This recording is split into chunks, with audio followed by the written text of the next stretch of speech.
Ça va. Voici Irène. Elle a passé 30 années dans un mouvement apocalyptique. Clémentine, elle, préfère rester anonyme. Elle a vécu 15 ans dans le même mouvement sectaire qu'Irène. À l'époque, ces deux femmes étaient obnubilées par un seul objectif, se préparer à la fin du monde. Elles y ont tout perdu.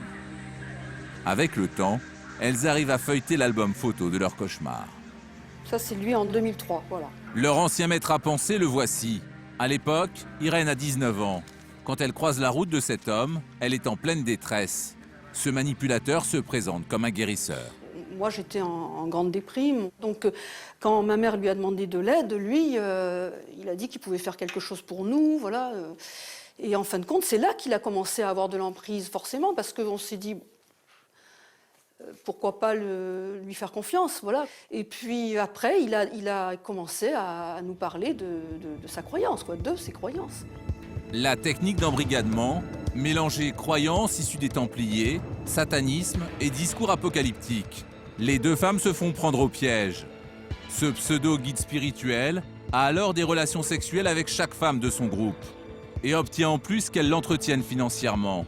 Les deux femmes engloutissent toutes leurs économies en voitures, en montres de luxe et même en armes. Il nous a persuadés aussi qu'on était des élus et qu'on avait une mission à accomplir. Voilà, bon, donc il faut continuer, il faut en passer par là. Vous aviez peur de l'apocalypse? Mais ça fait peur. Mais vous en aviez peur? Moi, je n'avais pas peur. Jouer là-dessus? Oui. Oui, il jouait là-dessus. Oui, parce qu'il fallait en fait Être avoir pur. Il fallait être pur. Il fallait voilà. aussi se préserver de tout ce qui allait arriver. Un fonctionnement similaire à celui du groupe Ramta. Une emprise mentale, des versements d'argent et surtout un discours délirant. Pour couronner le tout, le maître persuade les deux femmes qu'il est à la recherche d'un trésor destiné à sauver l'humanité. Pas n'importe où évidemment, près de la fameuse montagne de Bugarache, lieu de tous les délires. Passage obligé pour tout pèlerin de l'Apocalypse. Irène a accepté de revenir dans cet endroit qui l'a marqué à jamais. 14 ans ont passé, mais ses souvenirs sont encore très vivaces. Les anciens chemins ont beau être presque impraticables, après une demi-heure de marche, Irène arrive dans un de ces lieux de cette chasse au trésor, hallucinante. Voilà, donc ça, c'est un des trous, enfin, d'une excavation que nous avons creusée. L'entrée d'une ancienne galerie. Pendant 18 ans, à la pelle et à la dynamite, Irène a cherché son soi-disant magot au milieu de la montagne. On vivait dans une inconscience incroyable, tout simplement parce que lui, il disait, et il avait l'air persuadé du fait, qu'on était protégés par donc des forces divines, parce qu'on œuvrait pour sauver la Terre, en quelque sorte, quoi. C'est un résumé, hein. Un peu plus loin dans cette clairière, Irène retrouve l'ancien campement dans lequel elle a vécu avec les autres adeptes.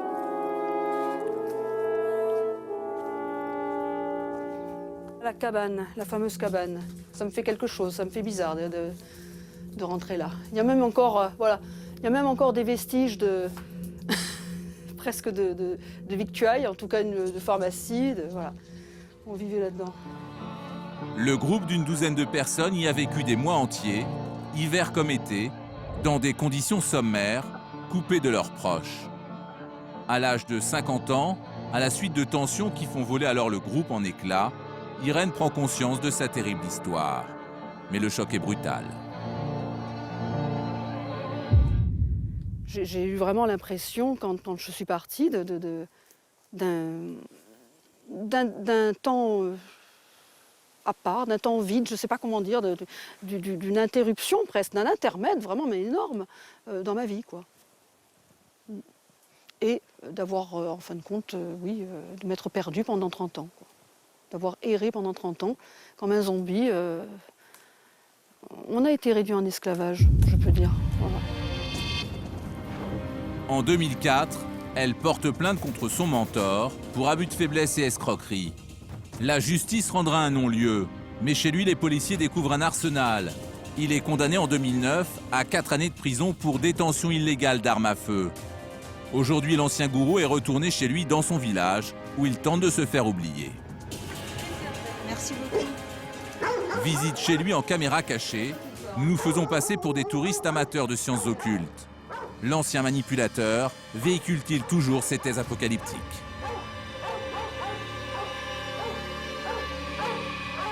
La conversation s'installe et une vingtaine de minutes plus tard, le voilà parti dans un grand délire. En tous les cas, la Terre, elle se fait à chaque. Vous avez vu, tremblement de terre, marée, etc. Moi, je crois que la seule apocalypse qu'il y aura, c'est celle qui va se déchaîner à cause de nous. Quand vous voyez les centrales atomiques, il suffit qu'il en pète une en France. C'est l'apocalypse, ça va être dangereux, ceci dit. Il vaut mieux avoir un flingue. Hein. Si vous êtes dans une ville, ça va être affreux. C'est-à-dire tous les voyous, s'il n'y a plus de police, ni rien, qu'est-ce qui va se passer? Il y a eu des simulations qui ont été faites là-dessus. Hein. Il dit que c'est le bordel, d'abord les flics ils penseront à leur famille. On pensait à la vôtre, à vous. Mais ensuite, l'armée va s'emplier sur elle-même, va se bunkériser, et les gens seront à la merci de n'importe qui. Et ça, on ne vous le dit pas à la télé. Ces pensées inquiétantes ne l'ont donc pas quitté. Selon nos informations, il aurait toujours quelques adeptes. Car l'apocalypse, cela peut rapporter gros. Ces hommes et ces femmes d'affaires n'aiment pas les journalistes. C'est pourquoi nous utilisons une caméra cachée pour la suite de notre enquête. À quelques kilomètres de Bugarache, nous nous rendons chez un certain Joseph. Bonjour. Joseph a flairé le bon filon. 2012, il en a fait son gagne-pain.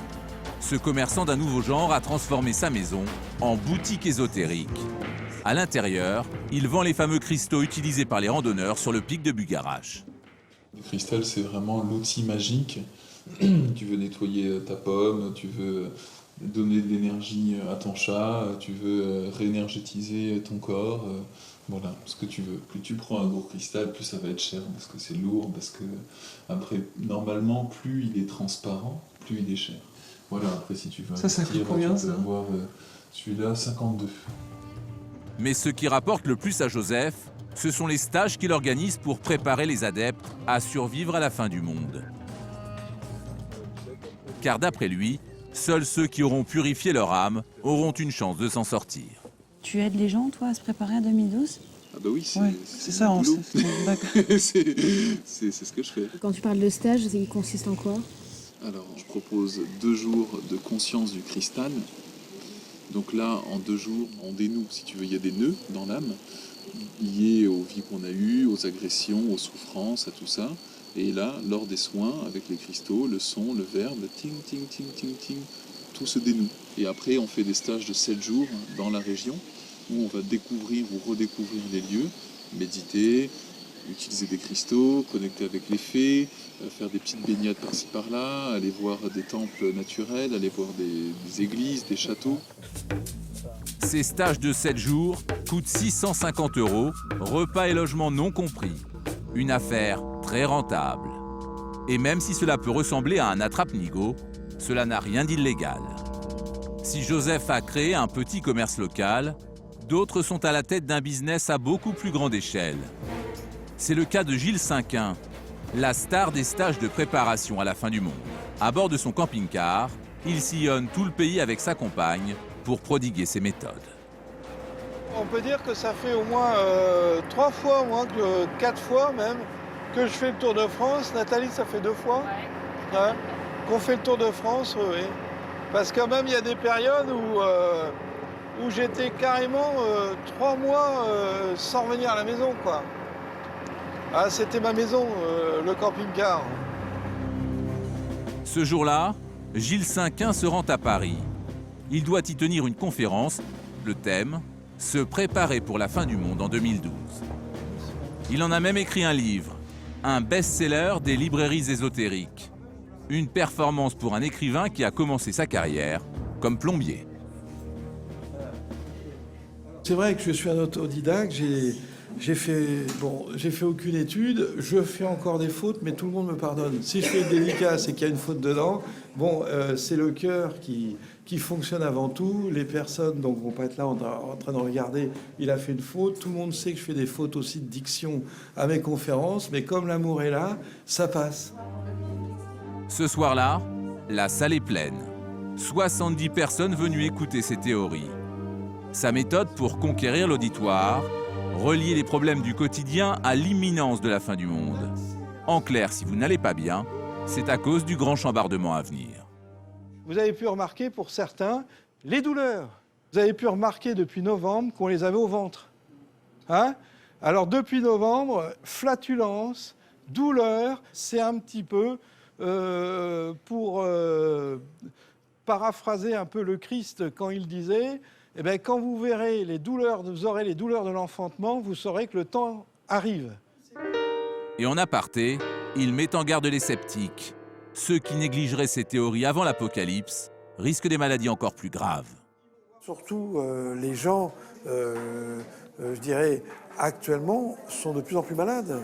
Il y a de plus en plus de cancers, de plus en plus de cancers du sein, de choses comme ça qui se développent. Hein? Des problèmes hormonaux aussi. Complètement. Il y a de plus en plus de... Moi, c'est impressionnant quand j'entends le nombre de personnes qui, actuellement, ont des maladies qui fulgurantes, même, hein, c'est rapide, quoi. C'est-à-dire que tout s'accélère. À 10 € par entrée, la soirée a été bonne pour Gilles Cinquin. Mais ce n'est que la première étape de son business. À la fin de la conférence, les participants sont conquis. Il les invite alors à s'inscrire à ces fameux stages de préparation à 2012. En quelques minutes, il affiche complet. Inscrivez-vous parce que si t'en as qui se décommandent, tu peux en avoir qui se décommandent, ça arrive toujours sur les 3 jours. Objectif rempli pour Gilles Cinquin. La méthode est bien rodée, les clients sont convaincus. Il y a un changement qui doit s'opérer en nous, il y a un travail à faire. Je suis ces phénomènes depuis pas mal de temps. Et je suis absolument persuadé que ça va se généraliser. Tous ceux qui ne le savent pas encore apprendront très très rapidement. Quelques jours plus tard, Je me rappelle de cette route-là. nous retrouvons notre prêcheur de l'Apocalypse. Il se rend à Clermont-Ferrand pour animer l'un de ces fameux stages. Sur le parking de l'hôtel, des fans l'attendent avec impatience. Alors, as-tu atteint l'illumination depuis le temps? Ça vient. Ça vient? Bon, ben c'est super. 30 personnes ont répondu présent. Ils ont tous payé 70 € la journée. Cette fois, c'est plus cher, car il n'est plus question de théorie, mais de pratique. Et son arme secrète pour survivre à 2012, c'est tout simplement la méditation. Vous pouvez employer la respiration neutralisante au départ. 5 inspire-expire, 5 inspire-bref, 5 inspire-expire. La méthode de Gilles Cinquin, c'est donc cela. De simples respirations et expirations. Du silence, des petits reniflements et de la méditation pendant des heures. Une petite entreprise qui ne s'arrête jamais. Au même moment, sur le parking, sa compagne propose des consultations privées dans leur camping-car. Tu veux qu'on travaille sur quelque chose de spécifique ou tu veux qu'on laisse en tous les cas la connexion se faire bon. Eh bien alors on y va, comme toi tu as l'habitude. Et là, c'est encore plus cher. 50 € non pas la journée, mais pour 1 heure. 1 heure de respiration en silence. Ce jour-là, Nathalie, sa compagne, réalisera 7 consultations. En une journée, le couple va empocher près de 2500 €. Un joli pactole. Et ce serait comme ça 3 fois par semaine. De quoi voir venir si d'aventure la fin du monde n'avait pas lieu en 2012. Gilles Cinquin lui affirme être complètement désintéressé. Si demain je dois me retrouver dans une autre situation, je le ferai avec la même conscience et le même amour. Disons que ce que je ne recherche absolument pas, donc de me retrouver avec du monde, avec plein de monde dans les conférences. Si ça doit diminuer parce que on passe à autre chose, et bien on passe à autre chose. En attendant, le guide spirituel refuse de nous dévoiler combien lui rapportent ses affaires.